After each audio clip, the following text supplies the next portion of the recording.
Hey everyone, this guy is welcome back, and well, it's a new year, and being a Redstone YouTuber, a creative testing world is really important.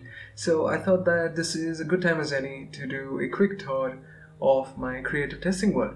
So just a disclaimer, this has not been my testing world for the last year. I lost my old testing world in about May this year, so this has been around for about 7 months. So let's get started with this thing.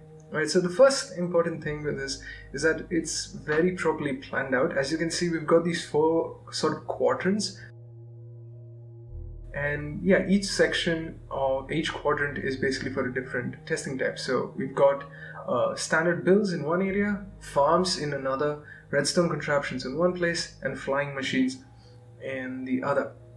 The reason why I wanted this is I wanted to be able to reference things later on. We also got portals in the middle. And yeah, so let's actually just take a look at the building stuff first. I'm not a builder, which is why I've got to test them out to start off. So we've got a fort in the background, small house over here. I was trying out custom trees. I'm really happy with how this turned out.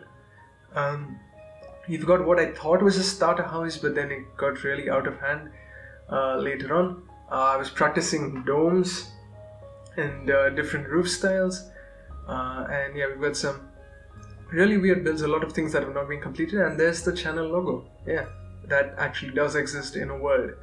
But yeah, so that is the construction area.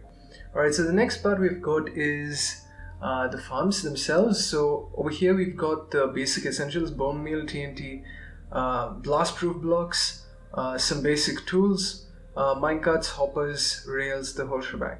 So here we've got some failed tests with portals, drown farming, and this is the first thing that I actually constructed here. This is a vine farm using jungle trees.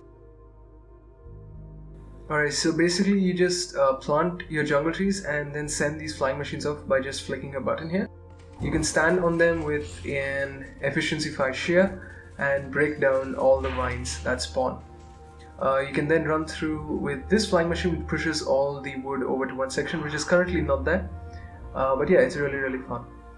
The next part, we've got these, this is what I call the piston extenders. Basically, you grow a tree over here and it pulls out all the logs and then funnels it into the central chamber. We've got the same thing for cobblestone and basalt. On the topic of basalt, here is an overworld basalt farm. And this is using some interesting techniques. This is actually using conveyor belts and zero-tick pistons to cycle the blocks around and then funnel them into the blast chamber. This is without TNT duping. That's something I never do on the channel, is use TNT duping. But I actually, basically a couple of months later, I improved the design by about 15 times. So this produces 10,000 per hour. My new design produces 150,000 per hour. So it's quite a bit ways better. On this side, we've got a fully automatic dark oak tree farm. Okay, it's not fully automatic, it's semi-automatic. You just plant these saplings. It grows because of the bone meal over here. The detection is automatic. TNT is dispensed and it blows up just the right amount of wood. And also the saplings. You've also got a TNT launcher in the front, which really makes this a really fun farm to watch in action. Alright, so on this side we've got yet another fun farm. This is a creeper powered blast chamber for just cobblestone. Basically we've got the creepers that jump here. They are collected by the minecart and pushed over there. The player can just stand over here AFK with a flint and steel and activates the creeper. Creeper is dropped down, and using the fuse time for a creeper, the blocks are pushed in at precisely the right point so that the creeper blows up and you get the maximum yield. Yeah, very simple cobblestone farm. It's honestly really fun to use as well. Right over here we've got an azalea tree farm. This is a really simple one again. I've made a tutorial on this, but yeah, not the most efficient, but it gets the job done. Alright, so next up we've got the flying machines. I've not done a lot of flying machine testing in this world. As I said, I lost all my flying machine designs in the old one, but the few ones we got here are pretty good. We've got a AFK soul sand road builder. Basically you've got soul soil, soul sand, and quartz slabs, and you can just AFK with the middle click and it places down everything automatically. And over here we've got another flying machine based tree farm. This is for 2x2 spruce trees. It should also work for jungle trees, but yeah, basically everything's channeled here and then blown up, and yeah, you get your wood. gets the job done as well. Right, next up, the bigger portion, which is the redstone testing itself. We've got all the essentials here, and then we've got a bunch of builds on this side. Basically, here is the precursor to the basalt farm. This is basically the block conveyor. This is an Imbango design, so yeah, probably better to check that out for the details.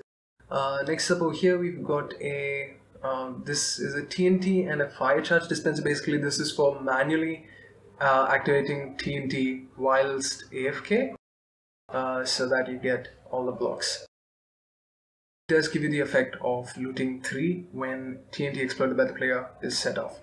Over here we've got some redstone shop designs. This is all kinds of variants. Basically we've got automatic shops, shops which require more than 1 diamond, shops which give you multiple stacks, shops which give you discounts, shops with just general item filters, multiple currencies, yeah, just a lot of things. It's pretty varied.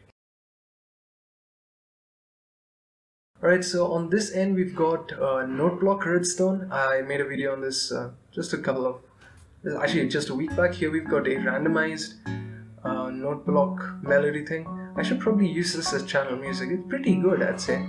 And then yeah, further up we've got the pre-programmed version, which I like to call the jukebox, but there's already a jukebox in Minecraft. Here we've got my mob filter. Basically, if you've got a mob farm, basically what this does is it sorts out the different types of mobs based on the differences in height. We've got creepers, baby zombies, skeletons, normal zombies, and witches.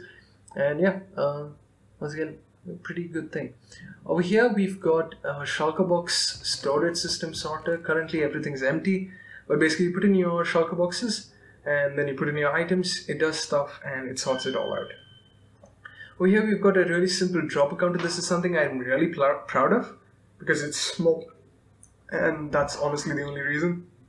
Yeah, basically sets off the signal every 9 times it runs out.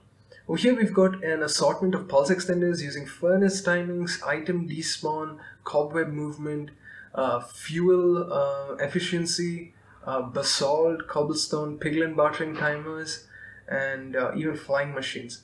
So yeah, quite a huge variety. So anyways guys, thanks for watching. This has been SkySeth and I'm out, so ciao for now. I shall see you in the next video.